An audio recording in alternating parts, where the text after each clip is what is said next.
global warming is a real problem, but it's not the end of the world. And that's incredibly important, because if global warming really was the end of the world, then clearly we have no other issue that we should be focusing on. I would argue that climate is a problem, not the end of the world. Hello and welcome to the GZERO World Podcast. This is where you'll find extended versions of my interviews on public television. I'm Ian Bremmer, and today we're solving climate change. Just kidding. We are going to talk about the surprising amount of progress many countries have made to decarbonize and hopefully prevent the worst from happening. Don't get me wrong, the world is nowhere near where it needs to be to avert climate disaster, but we're not totally doomed either. And that's some of what I'm talking about with my guest today, the controversial climate author, Bjorn Lomborg. Lomborg rose to prominence in the early aughts, you may remember, as a climate skeptic. But as you'll hear in our conversation, he is unequivocal that human beings have caused climate change. He's more skeptical, however, that things will turn out as badly as many climate activists and experts fear. He also worries that billions of dollars are being wasted on ineffective climate mitigation rather than going to issues he considers more urgent, like global hunger and disease eradication. And while I don't agree with everything he says, I am more of a climate optimist today than I was even a year ago. So let's get to it. Here's my conversation with Bjorn Lomborg.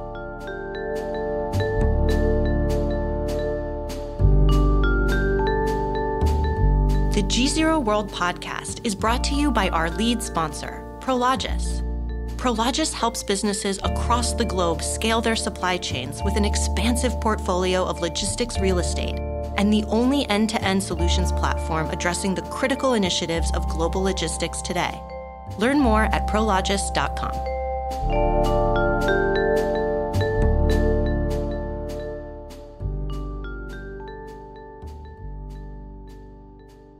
Bjorn Lomborg, thanks so much for joining me. It's great to be here.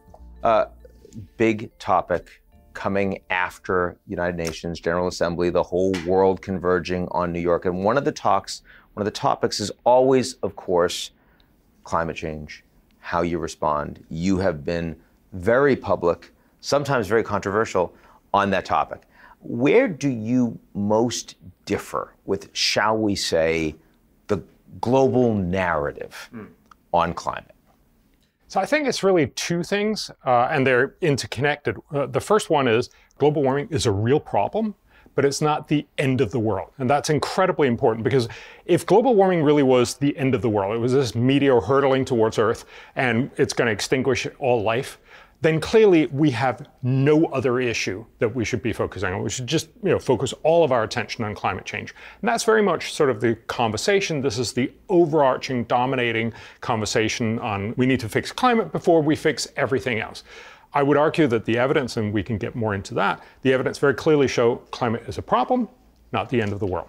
That matters because that gives us a lot better chance to actually fix the problem. And that's the second where I sort of disagree with the main narrative. A lot of people would argue, we need to go net zero right now. We need to stop everything. And of course, that doesn't actually happen because most of the world still runs on fossil fuels for a lot of different reasons. And remember, much more so actually in the rich world than in the poor world, because we've gotten accustomed to a lot of things. And it's really hard to tell voters, I'm sorry, could you be a little poorer, a little more uncomfortable, not drive your car that much, and all these things? That just doesn't work. What we need to do is what I try to tell constantly, we need to focus a lot more on green innovation. That's really the way we're going to fix this problem. So not the end of the world, and that means we can start thinking more smartly about things that'll actually work rather than all these promises that don't deliver. What you just said sounds very thoughtful, balanced, clear. For the last 50 years, there have been an awful lot of very powerful global actors that have done their best to not be thoughtful, to lie about climate change, said, no, this isn't a problem. No, it's not happening. No, we're going to deny it. And so number one, that's gotten us into a much worse place now than we would have been if we had been addressing it earlier. And a lot of the people that are out there that are yelling like savages, that are gluing themselves to the pavement or to a Van Gogh or whatever it happens to be, which we all find kind of annoying. But those people are saying, if we hadn't been doing that for decades, all of these people would still be lying.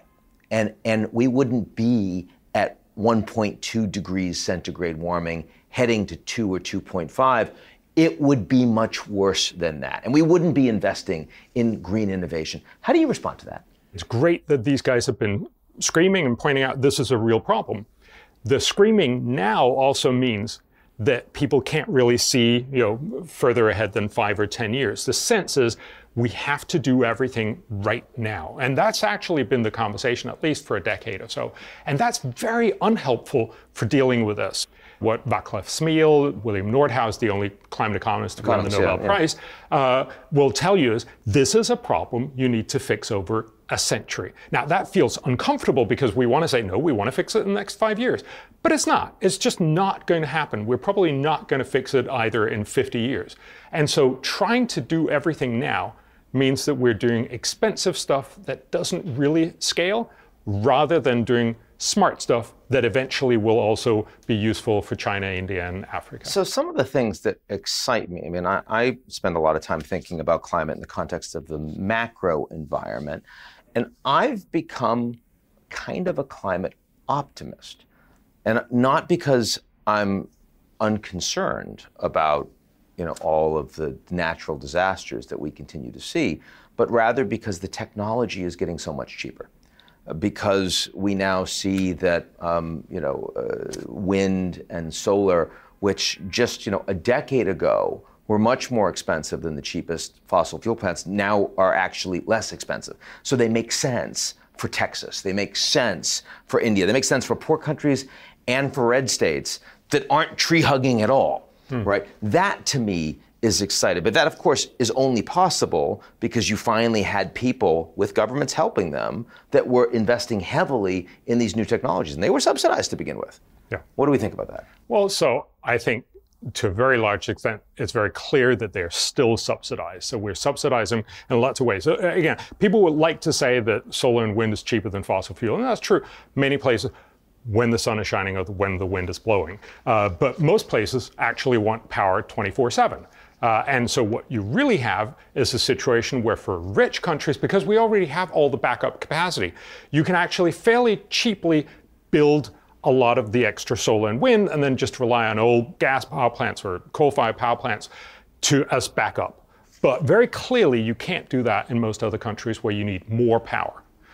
There, you really need to have it 24/7. So solar and wind can be a nice add-on. It can help somewhat, but it's not going to be the main supplier unless you actually have a way of storage that's going to be so cheap that you can actually keep it going when you have those periods when there's no wind, and obviously every night when there's no sun.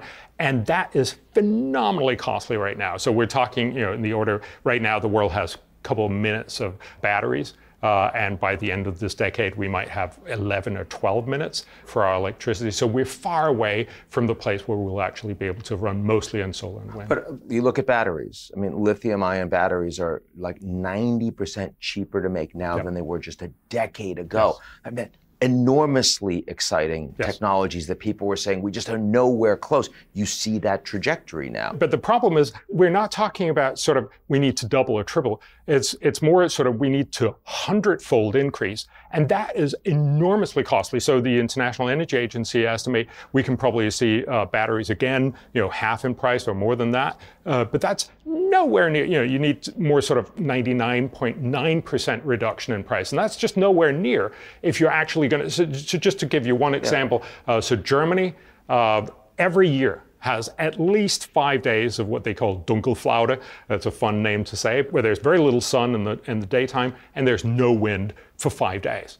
That means you need, batteries for 7,000 minutes, and you have just batteries for a couple of minutes. That's a huge and very, very, very costly thing. And again, I'm not saying we can't figure either. You can make demand adjustments, and there's lots of other ways that you can do some of this, but we're just far, far away from this actually being something that will scale even in rich countries and certainly not in poor. So I found it very interesting that the IEA, the International Energy Agency, they have systematically underestimated the growth in renewable energy. They've systematically overestimated fossil fuels every year for decades, precisely because they talk about how far away, if you have these path-dependent, straight-line expectations, these technologies are, but you have Moore's law type logarithmic responses in bringing prices down of new technologies. And you see that in solar falling off a cliff. You see that in battery technology, like exploding. I get daunted when I hear 99% away, but when I see those costs coming down the way semiconductors are, suddenly I think to myself, maybe this isn't 100 years away, maybe this is 10 years away. Maybe the economists need to be more optimistic. It's true that solar has come down dramatically, but it's also flattening out just simply because most of the costs now are no longer the silicon, but it's the actual installation, and it's all the other stuff that you need around it, which is much, much harder to get down in price. So in some sense, you're now at the place where it's the rest of the computer. It doesn't help that the chip gets cheaper and cheaper when the rest of the computer and the monitor and all that other stuff is still fairly costly. And that's why computers are not actually, keep dropping down to the floor. So the reality here is, yes, it is part of the cost, but you're not going to get there as fast as a lot of people would like. Now, the IEA tells us that what would you do given the current political setup? So with the current, we estimate that you're going to get this much solar and wind, because if you do more than that, it's not going to be cost effective. But what happens is every year, policymakers say, we want more and more solar. So in some sense, the IEA is probably telling you this is right if there were no new policies, but politicians keep saying we want to spend more and more on solar and wind, and that's why we keep getting more and more than what the International Now, when Energy we look at Agency climate, we all know that we're at 1.2 degrees centigrade of warming. We know we got 442 parts per million of carbon in the atmosphere. We know the methane. Then when you start talking about actual steps to reduce that trajectory, to try to eventually get to net zero, there are a whole bunch of different components of that conversation. There is all of the species that we are losing. There's the sixth extinction, right? Some of which is climate, some of which is just human encroachment on animal environments, for example. Some of which intermingling and bringing new invasive species, all of that. There's deforestation, which is going on. There's salinization in oceans. There's issues of carbon and methane reduction. If I look across all of the different plastics in the ocean, that's not necessarily climate change, but it's a component of humans degrading this little ball that we're on. And so I'm wondering, when you look at that space, not whether we should spend on climate or whether we should spend on something else. Before we get there, I want to talk about, of all of the things that humans are doing and still doing to actively damage the planet, some of which are the necessary results of growth, and some of which are just stupidity, corruption, indecency, and the rest. What are the places, if your resources were only going to climate and nothing else, where would you be spending that money? We know by far the biggest environmental problem by far is air pollution. That's really what's terrible and damaging. It's, kills somewhere between 6 and 10 million people, depending on how you do the models, every year. This is by far the biggest issue. This is indoor air pollution for really poor people. So that's about getting them better energy. And it's mostly about outdoor air pollution in the rest of the world. And that's about getting, catalytic converters in all cars. It's about making the little tuk-tuks and the scooters and all that other stuff much more efficient. They're very simple things. It's not totally cheap, but it's a minuscule part of what we're spending on climate. And that would help so much more, very basically, for the environment. If you want to fix climate, you can try to do it by telling everyone to do stuff they don't really want to do, but you try to push them with lots of money. That's what we've done with, for instance, electric cars around the world. You basically try to bribe people with lots of money and lots of extra features. So let me just give you an example.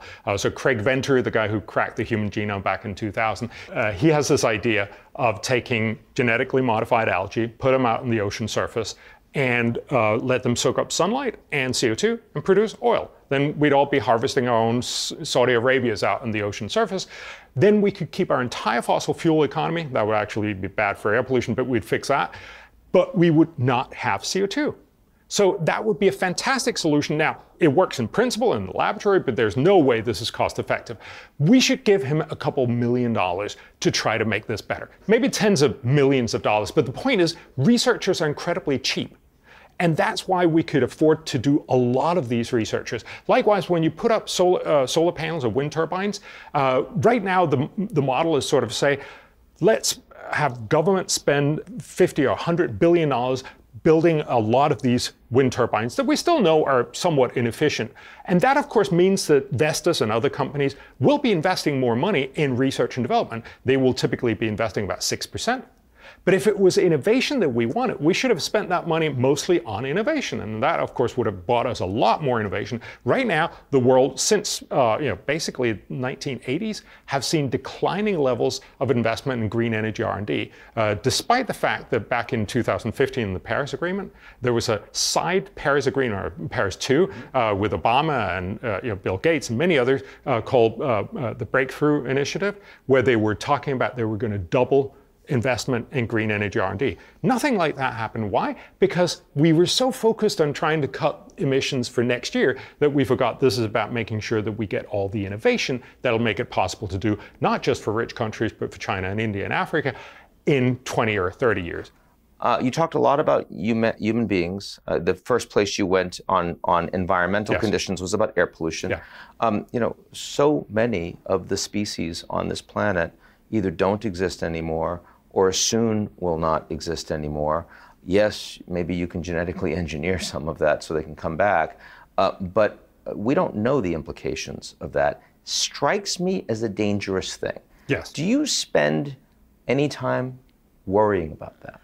The vast amount of risk to biodiversity does not come from climate change, but comes from agriculture, from our interaction, as you also mentioned, from city encroachment, that kind of thing. And one of the things that we've also been arguing for is you need to make sure that agriculture becomes much more effective.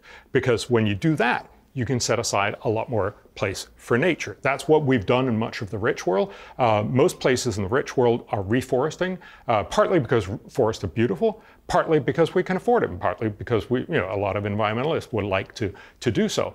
The point here is to recognize that you're only going to get poorer countries to do this if they don't face a hunger catastrophe. So the reality here again is to say, I think it's much more likely that we can do something about the biodiversity crisis if we both make sure that agriculture gets more effective so that we don't take up as much space. We should also stop doing biofuels, which is a really bad thing, but that's a sort of separate conversation. And then we also make sure that people get rich in poor countries. I mean, people don't go and slash and burn forests in the Amazon, in Amazon and many other places for fun, or to destroy biodiversity. They often do it because it's the only way to make a living. Yeah. So let's look a little bit, just when I think about the extreme weather events that we're increasingly seeing in terms of the property damage, certainly in terms of the ability to live in certain areas, the human migration we're seeing as a consequence. I mean, this is now becoming, priority one for so many European governments, that you have people that increasingly cannot live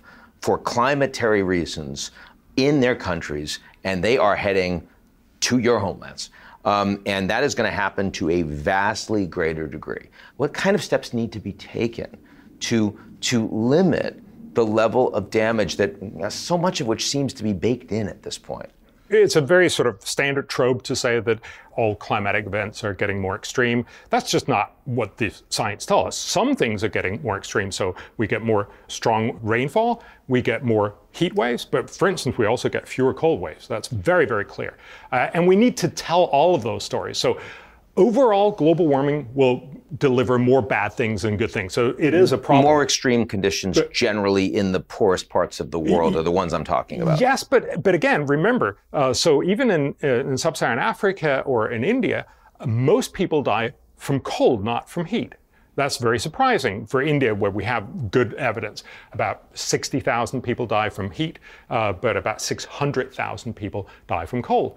And so when temperatures go up, yes, you get more heat waves, but you actually also get fewer cold waves. And that means overall, at least for a period of 20, 30, 40 years, you get fewer people dying. Then eventually you'll get more people dying if you don't get adaptation, you don't get, for instance, air conditioning and that kind of thing. So I think the audience will be surprised to hear that. So the 10x Yes. people that are dying from cold in India are dying primarily where and from what?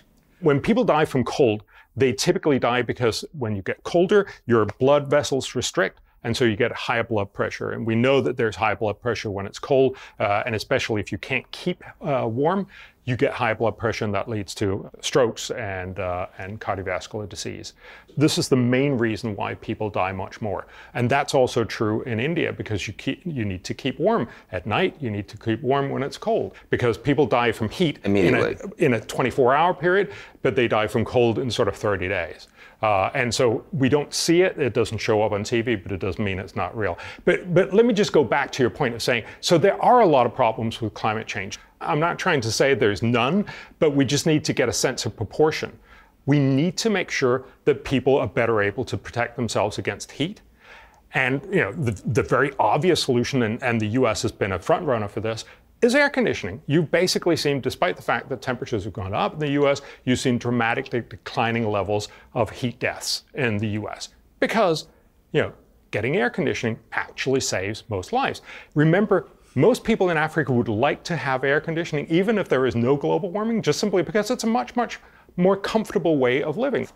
They are going to get air conditioning, and if we make sure that they get rich, that they have more opportunities, they will get it sooner. Global warming basically means they will get a little more, a little quicker, because they will have to. What's your general view? How long do you think it will be before the majority of the planet is able to be run on the back of sustainable post-carbon energy? So this is more sort of my intuition from talking to a lot of really smart people on this. It's going to happen in the second half of this century. So, I mean, for a net zero target, right, where we right now have like 2070 for India, for example, but much earlier for the developed countries. Are those the right targets or the wrong targets in your view? I think they're the wrong targets, partly because setting a net zero target is one of those things that you'll just end up pushing forward once it becomes too close and you can't figure it out. It doesn't actually help you today or in the next couple of years. It's the kind of thing that you say aspirational out in 2050. My point is, this is much more about doing stuff that you can do this year and next year. And again, one of the ways that people like to say we should do it is then, well, we should cut our emissions by 3 or 5% or something. Partly that's hard to do because it also depends on how well the economy goes. But mostly that means you end up spending on fairly expensive ways to cut carbon emissions, and very often also things where you're really just cheating. You're either buying biofuels, which honestly are almost as bad as real fuels, and they have a lot of the negative impacts that you worry about with animals as well. With environment, absolutely. Yeah. And we burn biomass. In Europe, we buy lots of forest products from the US. We burn them and call them CO2 neutral, which is at best, very, very difficult to believe that that's true. Some of it is okay, but most of it is not. But that's the kind of thing that you do when you have short-term targets you need to meet. And that's where I would say our goals should much more be, we're going to double our investment in green energy R&D. That's something we can do very simply. It's not going to solve the problem in the next year or even in 5 or 10 years, but we need to do this in the next century. So, in the second half of the century, I believe we will have all those technologies. They'll start coming in a couple of decades, and we will have completed that journey towards the end of the century. Last question before I pivot to the Sustainable Development Goals in your new book, which is, if you realistically thought that your life expectancy was going to be 200 years, as opposed to, say, 85, do you think you'd feel differently about any of these issues?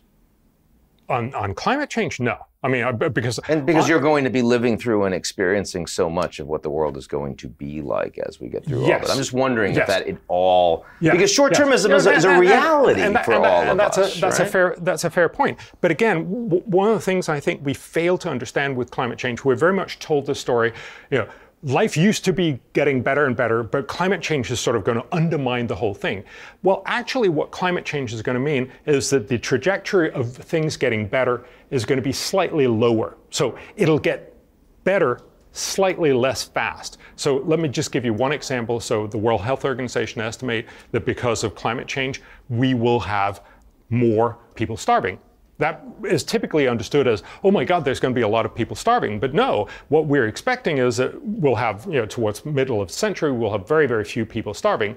What we will then see because of global warming, that it will be slightly more, very much fewer people starving by 2050. So in that sense, it's not that, oh, if I'm going to be living in that in 2050 or in 2100, then I would change my mind. I'm actually making the argument that right now we're making policies that are really poorly adapted to fix climate change. I would like us to do it smartly, both so they're cheaper, but also so they work better. I think the fear, the rejoinder is that I think there's a lot of fear that straight line trajectory is underestimating the nature of the crisis, that what happens when you actually see the polar caps melt, if you lose New York, you're going to feel rather differently. Yes, you lose Louisiana, you lose Florida, you can no longer live in the place of your homeland. Like, you're going to just feel very differently about the future of the planet. But I would then counter and say, that's exactly straight line thinking, right?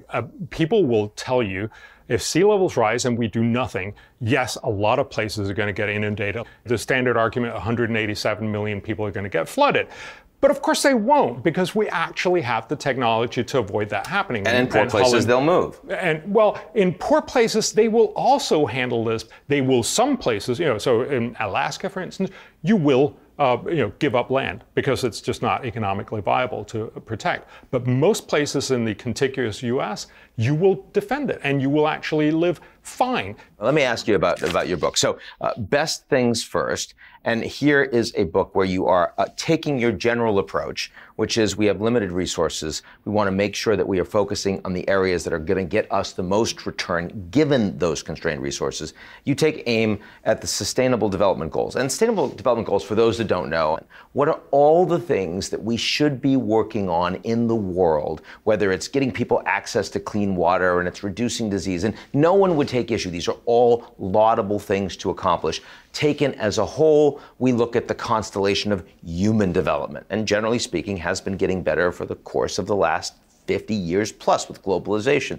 You're saying way too many, everything can't be a priority. You actually have to take your resources and focus on a small number of things that we can make a huge amount of difference, which again, most people would say sounds pretty sensible. What are those things?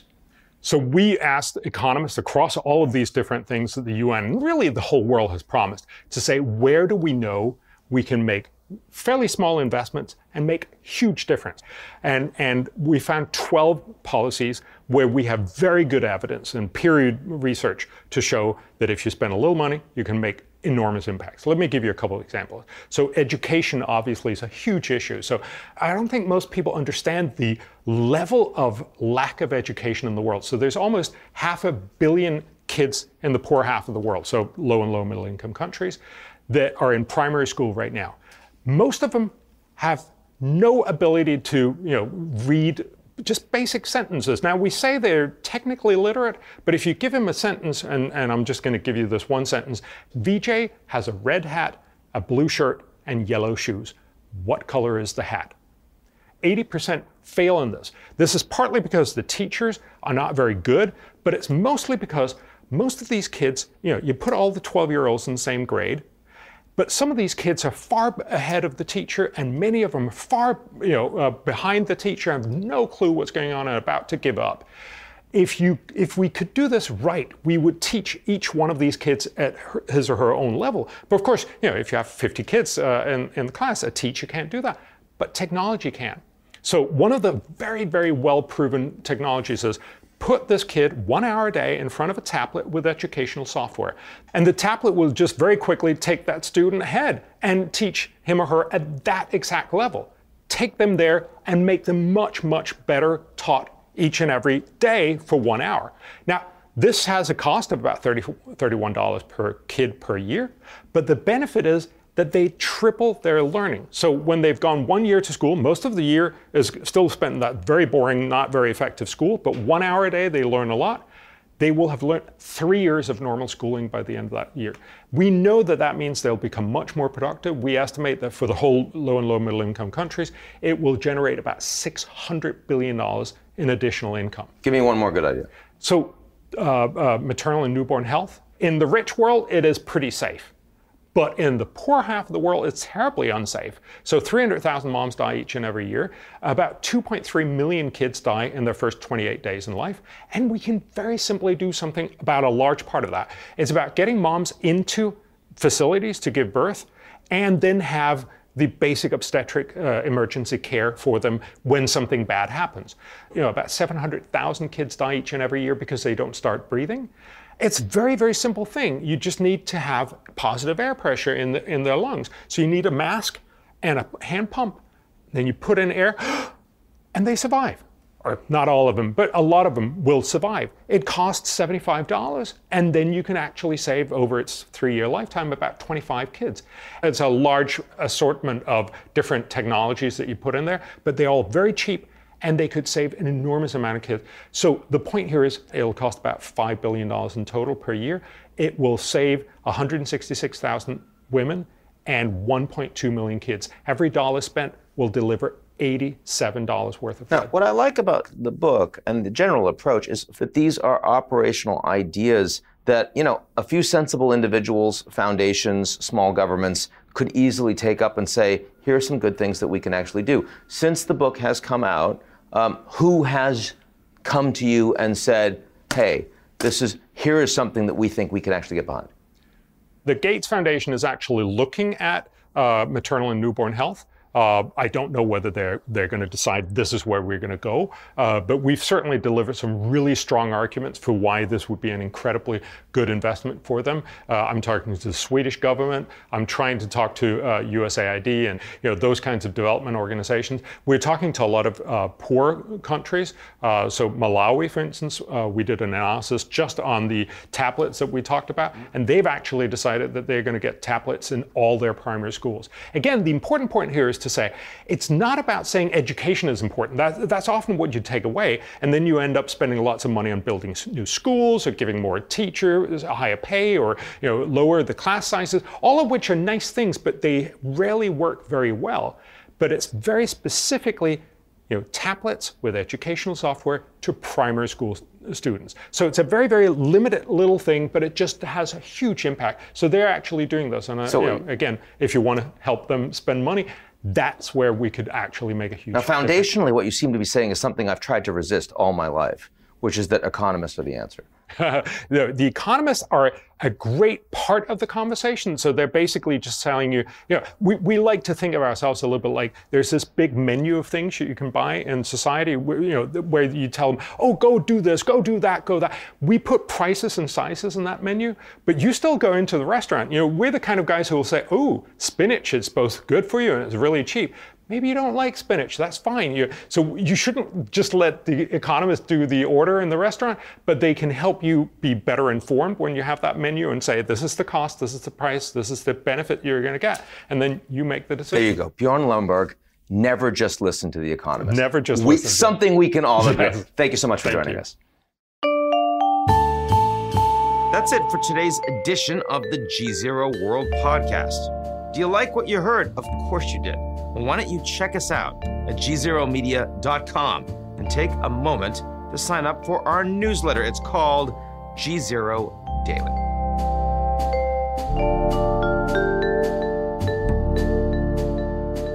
The GZERO World Podcast is brought to you by our lead sponsor, Prologis. Prologis helps businesses across the globe scale their supply chains with an expansive portfolio of logistics real estate and the only end-to-end solutions platform addressing the critical initiatives of global logistics today. Learn more at prologis.com.